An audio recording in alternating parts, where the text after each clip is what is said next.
나는 굉장히 게으른 개발자다. 근데 나는 평소에 많은 코드를 작성을 한다. 저를 소개하는 문구인데, 개발자들은 단순한 작업을 반복해서 하는 것보다 그 단순하고 반복하는 작업을 하나의 도구로 만들어 놓고 앞으로 재활용할 수 있으면 생산성이 높아지는 직업이에요. 사람들은 저렇게 불편한 것들을 계속 쓸까? 이제 그런 생각을 되게 많이 하는데, 불편한 거는 어떻게든 고치려고 해요. 그래야 제가 편하니까. 안녕하세요, 전수열입니다. 현재 저는 스타일쉐어라는 패션 버티칼 서비스 스타트업에서 iOS 개발자로 일하고 있습니다. 스타일쉐어는 10대, 20대 여성 유저들이 자신만의 멋을 찾아나가고 또 자신이 원하는 스타일을 다른 사용자들과 함께 공유할 수 있는 패션 버티칼 서비스라고 생각하시면 됩니다. 제가 처음에 스타일쉐어에 합류했을 때는 한 테이블에 혹은 두 테이블에 앉아서 모두가 같이 점심을 먹을 수 있는 정도의 인원이었어요. iOS 개발을 혼자 약 3년 정도 진행을 했었어요. 혼자 iOS 개발을 3년 동안 한다는 건 사실 굉장히 외로운 일이거든요.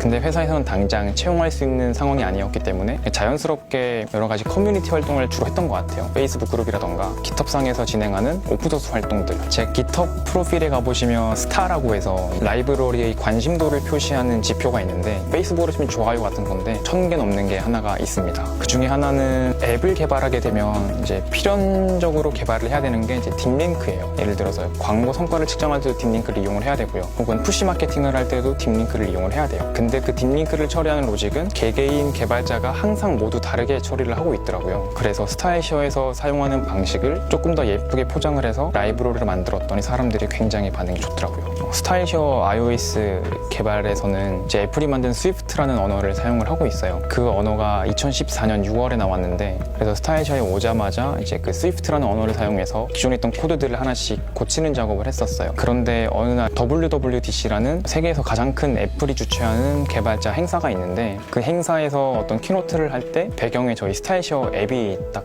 노출이 되었더라고요. 배경의 한 부분으로 아이콘이 들어가긴 했지만 되게 뿌듯했다는 경험은 있었던 것 같아요. 서비스의 성장이 곧 회사의 성장이었고요. 그리고 회사의 성장이 곧 서비스의 성장이었어요. 왜냐하면 저희가 하는 서비스가 하나밖에 없기 때문인데요. 스타일쉐어에 처음에 합류를 했을 때는 빠르고 더 편리한 기능을 만드는 데 좀 많이 집중을 했었다면, 그게 시간이 지나면서 어떻게 하면 지속 가능하고 유지보수하기 쉬운 코드를 작성하는가로 약간 관심이 바뀌었던 것 같아요. 개발자들의 세계에서 야크 쉐이빙이라는 용어가 있어요. 어느 날 세차를 하려고 했더니 물을 뿌리는 호스가 이제 고장이 난 거예요. 그 호스를 사기 위해서 어떤 마트를 가야 되는데, 그 마트를 가기 위해서는 어떤 통행증이 필요했던 거죠. 옆집 친구한테 내가 통행증을 빌리려면 자기 아들이 옆집에서부터 빌려온 베개를 돌려줘야만 통행증을 빌려줄 것 같은 거죠. 근데 보니까 베개가 털이 좀 많이 빠져 있었던 거예요. 그래서 그 털을 채우기 위해서 야크 털을 깎는다라고 해서 이제 야크 쉐이빙이라는 단어가 나왔는데, 요약해서 말하면 생각지도 못했던 또 어떤 게 필요로 하게 되는 거죠. 이제 이런 것들을 통틀어서 야크 쉐이빙이라는 용어로 많이 표현을 하고 있어요. 야크 쉐이빙을 많이 한다는 거는 사실은 굉장히 다양한 경험을 하는 거라고 저는 생각을 하거든요.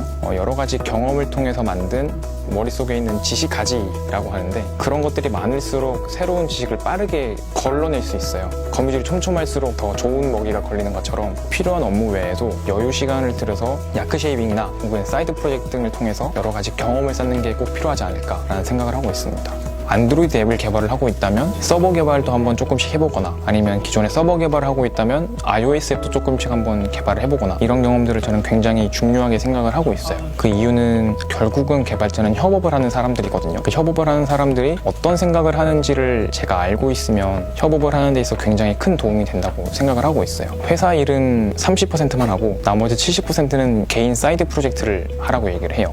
회사에 작성하는 코드는 이미 검증되고 안전한 코드를 작성을 해야 되는데, 사실은 주니어 개발자들이 안전한 코드를 얻을 수 있는 곳이 없거든요. 그래서 그 안전한 코드를 70%의 자기 사이드 프로젝트를 통해서 얻을 수 있지 않을까. 중학교 때 개발자 커뮤니티 활동을 하다가 어떤 한 분이 이제 가능성을 보시고 한국 디지털 미디어 고등학교라는 고등학교를 추천을 해주셨어요. 이제 막상 학교를 가고 나니까 실제 기대했던 것과는 사뭇 다른 분위기더라고요. 예를 들면 특성화고 특별 전형이 있기 때문에 대학교를 굉장히 쉽게 갈 수 있다 보니까 IT 위주의 교육보다는 구형수 위주 입시 교육을 주로 하는 학교였어요. 디미고 재학 중에 소프트웨어 마이스트로라는 연수 과정을 시작을 하게 되면서 강남 한복판에 거주를 할 수 있게 되었어요. 소프트웨어 마이스트로는 한 과정에 100명씩 프로그래머들을 뽑아요. 고등학생부터 대학생까지. 이제 그러다 보니까 굉장히 똑똑한 연수생들이 많았어요. 고개 돌리면 서울대생이 막 10명씩, 고개 돌리면 카이스트가 10명씩 있고 막. 제가 일반 개발자라면 만나기 힘든 높은 분들을 통해서도 여러 가지 멘토링을 받았었고, 연수생들과 여러 가지 개발과 관련된 토론을 하면서도 개인적인 성장이 굉장히 많이 컸던 것 같아요. 제가 디미고에서 기대했던 그 수준 높은 교육들을 이제 소프트웨어 마이스트로 연수 과정을 통해서 배울 수 있다 보니까 학교에 대한 미련이 되게 많이 사라지더라고요. 자퇴를 하게 됐습니다. 연수를 하면서 여러 가지 서비스를 만들었는데 이제 그 서비스를 앱스토어에 등록을 하고 활동을 하려면 이제 사업자라는 게 필요하더라고요. 재밌는 걸 만들어보자 라고 이제 스타트업 조이풀을 창업을 하게 됐고요. 다른 동료들의 나이도 고등학생 혹은 대학교 초반 이런 나이대여서 자연스럽게도 군 문제 때문에 아쉽게도 이제 스타트업을 정리를 하게 됐어요. 제가 이때까지 살아오면서 했던 방식들이 항상 주변에서 많이 반대하는 길을 계속 걸어왔던 것 같아요. 디미고라는 곳을 진학을 하게 된 것도 그렇고, 자퇴를 하게 된 것도 그렇고, 일찍 나와서 이제 독립을 하게 된 것도 그렇고, 그 예전에 영상을 하나 봤었는데 좋아하지 않는 일을 하면서도 실패할 수 있다고 하더라고요. 이왕 실패할 수도 있고 성공할 수도 있는 거면 내가 좋아하는 일을 하면서 성공하는 게 낫지 않을까. 주변에서 하는 말보다 자신이 진짜로 뭘 하고 싶은지에 귀를 기울이는 게 현명한 선택이 아닐까 생각을 합니다. 그런 차원에서 사실 이 인터뷰는 여러분들의 인생에 큰 도움이 되지 않습니다. 그냥 여러분이 하고 싶은 거 하세요.